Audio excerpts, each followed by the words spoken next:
Það eru einstaklingar sem fæðast sem eru með blöndu af kyneinkennum. Það eitthvað svona andvísinda, andvitsmuna svona stefnadóldi í gangi.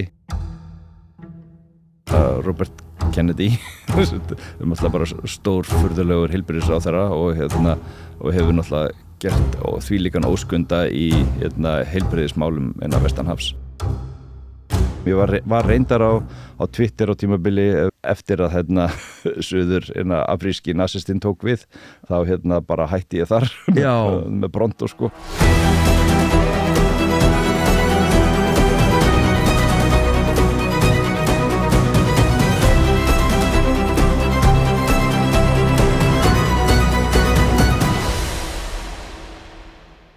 Já, ég sem sagt líffræðingur í grunninn og með meira próf í erfðafræði og hefur verið að rannsaka þróun lífvera og samfara því þá fekk ég vinnu sem sagt fyrir einhverjum 17-18 árum við Háskóla Íslands og þá kenni ég þróun og kenndi einnig þroskunarfræði lengi vel og þá eitt af viðfangsefnunum þar er til dæmis þroskun kyns og kyntengdra einkenna. Það er ekki þannig að líffræðin sé alveg sko ótengd einhvers konar umræðu af því að við höfum verið að skrifast á á tímabili var ég á bloggi og þá kom einhverju sköpunarsinnar og þótti ómögulegt að kenning Darwins væri kennd og ýmislegt því tengt og síðan er náttúrulega mikið sem sagt átak í gangi til þess að berjast gegn loftslagsvísindum og það kemur inn á líffræðina því að lífverurnar þurfa að bregðast við loftslagsbreytingum en það er sem sagt sterk öfl í samfélögunum sem eru að reyna að beita sömu nálgunum og sköpunarsinnar og þeir sem voru á móti niðurstöðum þeirra sem sýndu að reykingar valda krabbameini og alls konar svona. Þannig að það er verið að nota alltaf mikið af þessum sömu aðferðum til þess að svona reyna að höggva í orðspor vísindamanna og rýra þá eða röksemdir þeirra. Þannig að maður svona kannast alveg við svona sumt í þessari svona umræðu atlögu hefð, ef ekki segja bara þannig. Það er eitthvað svona andvísinda, andvitsmuna svona stefnadóldi í gangi. Ég veit ekki hvort að það sé hluti af anti-woke líka sko en það er og það er ekki eitthvað sem hefur bara gerst á síðustu 2 árum eða 5 árum, það er eitthvað svona sem hefur verið svona alveg risið ef maður svona les sko stúdíur félagsvísindamanna eða vísindasakfræðinga og svoleiðis þá er svona ýmislegt í gangi það sem hefur verið að svona höggva í fræðimannasamfélagið af því að fólki finnst fræðimenn vera að segja eitthvað sem gengur gegn þeirra grunnskoðunum en þetta er náttúrulega bara mjög svona erfitt viðfangsefni bara eins og við tökum sköpuna sína þá er þetta djúpgreift trú að Guð hafi skapað manninn og að maðurinn sé yfir dýrunum og alls ekki tengdur þeim á nokkurn hátt en síðan er mjög augljóst að þú berð saman byggingu og erfðaefni og atferli og eiginleika manna við hinna apana við erum augljóslega prímatar, við erum augljóslega skyldir simpönsum og svona eðlilega vísindalega skýringin er það að við erum bara hluti af lífríkinu og hann þróast í Afríku fyrir miljón árum eða svo. Ef við horfum á manneskjur, þá getum við fingraför er með mjög sterkt arfgengi þannig að það þýðir að áhrif gena sem fara frá foreldrum hafa mjög mikil áhrif á formið og það er enda þannig að mikið í formi innan dýra eru mjög tengt genum en síðan eru aðri þættir eins og hversu mörg afkvæmið þú færð, það er lár erfðaþáttur fyrir það og það er aðalega ræðst af umhverfisaðstæðum og þá er það bara, þú getur talið upp tugi, hundruði, þúsunda eiginleika dýra sem er bara hæð á nefi, breytt á nefi, handstyrk, fótstyrk, handstyrk við 10 ára aldur, handstyrk við 20 ára aldur, handstyrk við 30 ára aldur og allt þetta eru svona ólíkir eiginleikar sem er undir þá missterkum áhrifum gena og umhverfis í lífverum, svona tilraunalífverum. Það er mjög augljóst að það er svona samspil svona það ákveðin gen og ákveðin umhverfisþættir saman geta ítt hlutunum upp eða niður eftir hvað erum að tala og þannig að það er bæði gen og umhverfis skipta máli bara mismikið eftir hvað eiginleika við erum að tala og síðan getur verið sérstakt samspil í gangi líka. Það eru einstaklingar sem fæðast sem eru með blöndu af kyneinkennum eða hreinlega eins og við ræðum aðeins í vísindavefnspislunum, þannig að sem sagt, með blöndu af karlkyns og kvenkyns fóstri. Þá ertu með tvíeggja tvíbura sem að í fósturþroska runnu saman í einn einstakling. Og það alveg líffræðilegu veruleiki, það til bara fullt af svoleiðis einstaklingar, þetta sjaldgæft en þetta samt veruleiki og þetta eru þá einstaklingar sem svo sannarlega á rófinu á milli svona hefðbundin skilgreininga á kynjum og læknisfræðin sko lengi vel átti mjög erfitt með þetta og ég satt fund fyrir einhverjum rúmum áratug þar sem að var lýst í að þegar komu einstaklingar sem voru með kannski mjög óskýr kyneinkenni, kannski einhvers konar mjög lítinn kall þá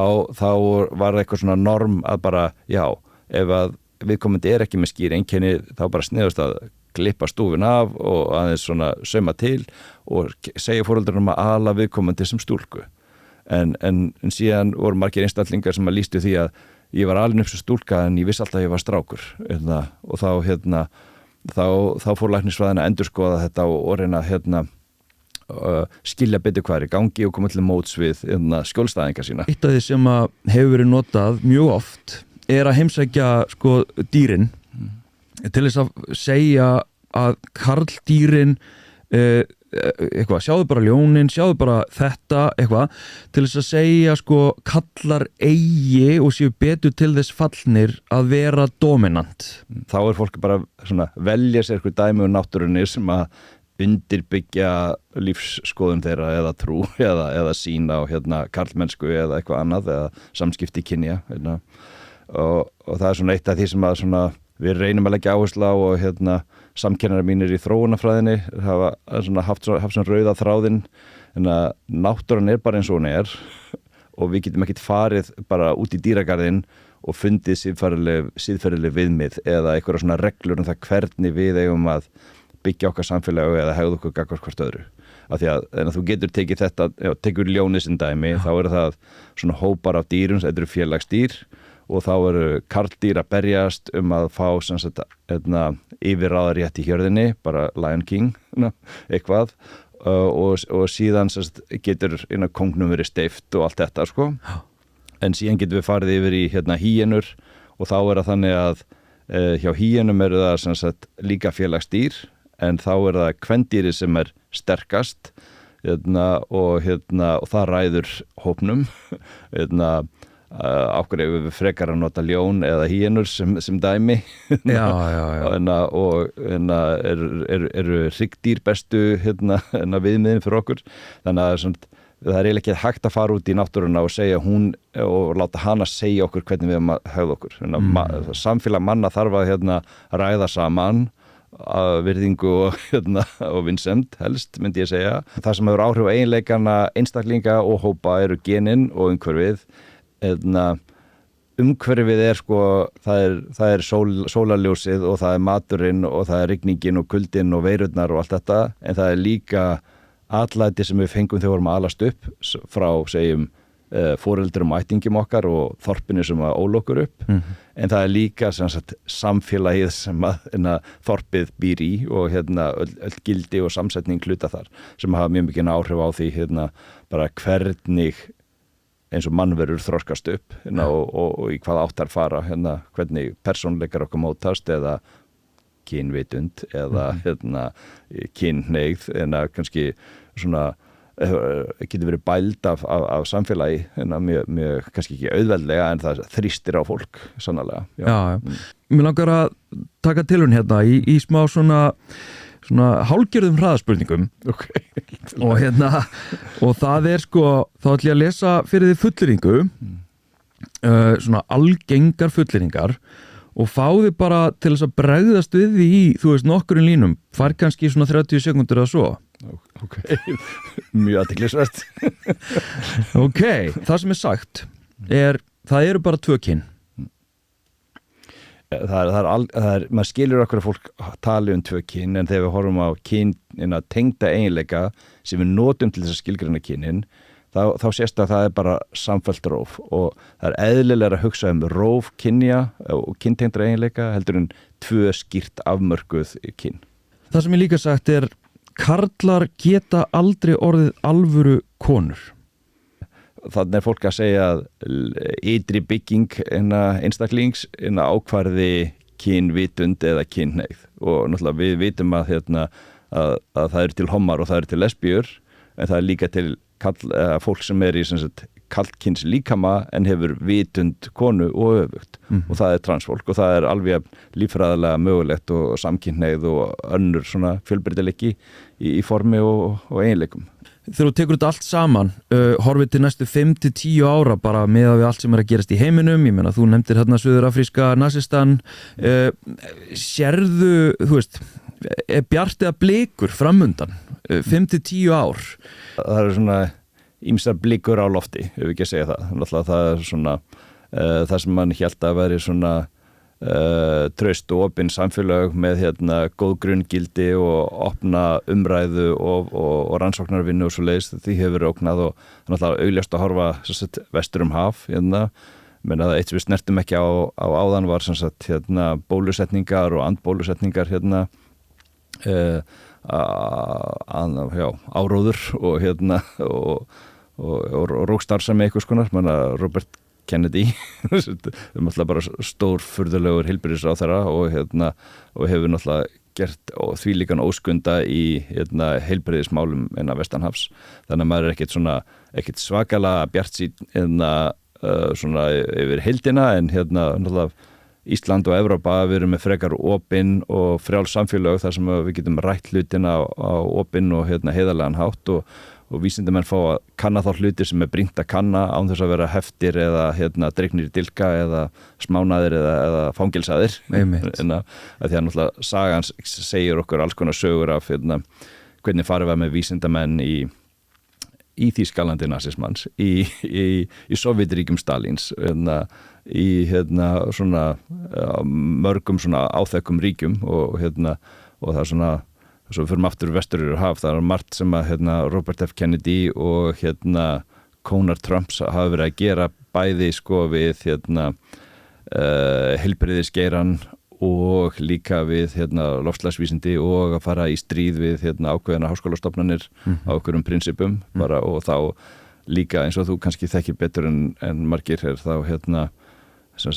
diversity inclusion program og rannsóknir og fleira því tengt. Upplýsingin átti sér stað. Við byggum til mjög opin og frjáls samfélög þar sem að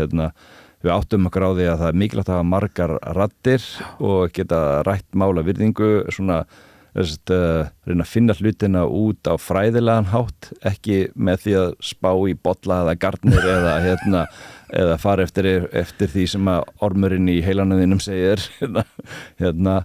að til þess að byggja upp góð og öflug samfélög þá þurfa að hafa þessa þætti til staðar en náttúrulega við þekkjum líka mannkynssöguna, það er stóru öflug samfélag sem hafa runnið og margir svona í vísindaskáldsögubransanum að rannsaka hvernig deyja samfélag hvernig faraðu út af sporinu og það svona ýmislegt sem við sjáum í austanhafs og vestan sem að er svona hræðir mann aðeins.